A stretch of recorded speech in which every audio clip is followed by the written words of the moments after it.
Lokasi wisata di kota Palembang sudah dibuka sejak beberapa pekan lalu, seiring mulai diturunkannya status PPKM menjadi level 2. Salah satunya Taman Bunga Celosia Spring Hill di Kecamatan Alang-Alang Lebar.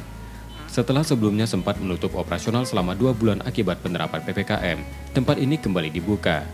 Kehadiran bunga celosia dengan warna indah merupakan daya tarik utama tempat ini. Tak hanya bunga celosia, belakangan pengelola juga menghadirkan bunga marigold yang diharapkan menjadi magnet baru pengunjung. Pengelola juga membangun miniatur bangunan yang menarik dan berwarna-warni untuk bersuah foto. Memastikan keamanan wisata saat pandemi, pengelola menerapkan protokol kesehatan ketat. Selain memakai masker, setiap pengunjung juga wajib mencuci tangan sebelum masuk ke lokasi. Memang fokus dari awal kami di sini mengembangkan bunga celosia dengan beberapa warna, kan. Tapi dalam selanjutnya sekarang kami sudah melakukan pengembangan menanam bunga marigold.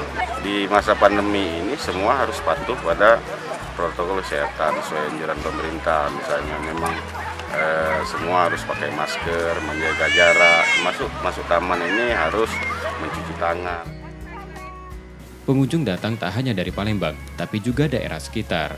Suasana alam terbuka, tempat ini jadi pilihan warga untuk berwisata aman di kala pandemi bersama keluarga. Tujuannya sih buat lihat-lihat kembang-kembang yang cantik, terus ngisi waktu weekend aja. Terus juga kan di masa pandemi ini ya mengurangin aja gitu interaksi sama orang-orang. Kan di sini juga nggak terlalu ramai, terus prokesnya juga bagus. Untuk menikmati Taman Bunga Celosia ini hanya membayar tiket masuk Rp10.000. Berada di dalam kota Palembang, tempat ini bisa jadi alternatif wisata keluarga yang terjangkau dan aman dikunjungi.